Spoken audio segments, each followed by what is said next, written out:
Hey folks, so why don't I buy storage lockers? Well, technically, there's really not the opportunity.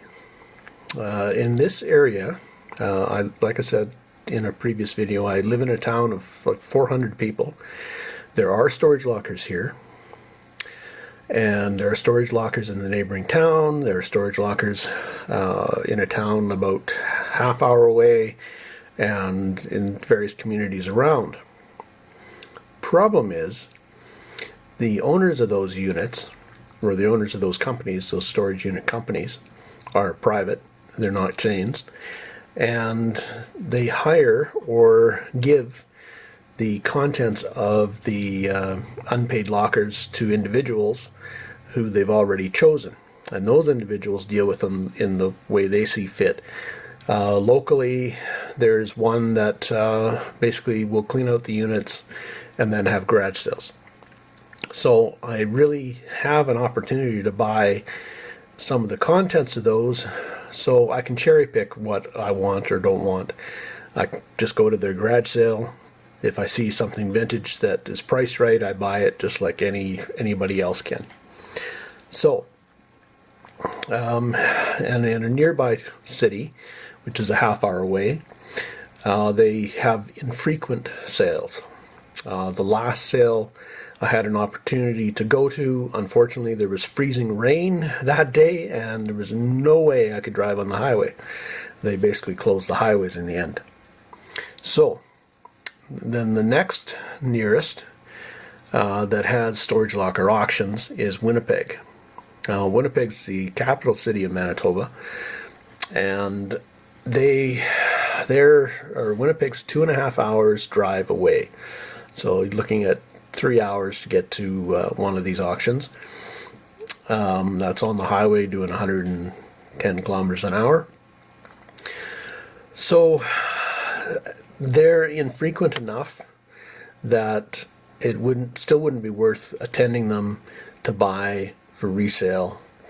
Drag it all back to my location in a small community where I'm dealing in vintage items anyway, so my range is fairly narrow. I could set up a second-hand shop, I suppose, and I've thought about it and still half thinking about it, but at this juncture it's not really worth it. There are already 3 thrift shops in a neighboring town as well. So there's already coverage for a lot of secondhand and that sort of thing. So storage lockers are not really viable in this area. The whole I could do unboxing and that sort of thing, I suppose, but the boxes I've got are all been packed by myself, so there's not a lot of excitement in unboxing. Not for me anyway. I suppose I could unbox for you guys if you really want me to unbox on camera, but it just ends up in the store for stock or online or something anyway. But anyway, storage units, just not viable here. That's just the way it goes. So I stick to my niche and my expertise, and that's picking. And hopefully in the future you'll see videos of me and point of view videos when I'm out picking. And you can see kind of what I'm good at. Storage units aren't my forte and aren't really viable here, unfortunately. I probably would get into buying storage units if there was enough auctions and more of a ready market, and there really isn't. So anyway, that's about it, and that's why I don't buy storage units.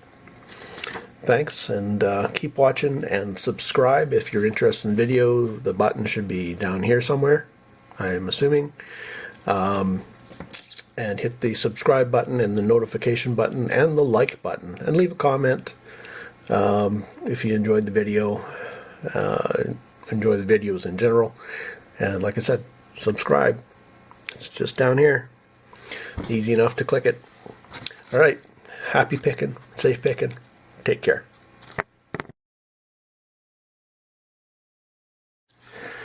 So here's the contest portion of the video. Seeing as I've found listings on eBay on this thing here for anywhere from $6-7 to about 25 or so, but I can't decide whether I'm going to put it online or not, so I'm making the decision by throwing it in the box. It's a $5 casino chip from Caesar's Palace. Right there. Can you see it? So casino chips are collectible, if you didn't know that already. This is one of the clay ones, an original one, and like I said, from Caesar's Palace. So it's going in the box.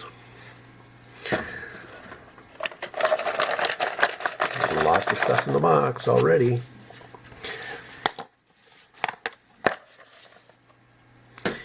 Happy picking, safe picking. Take care.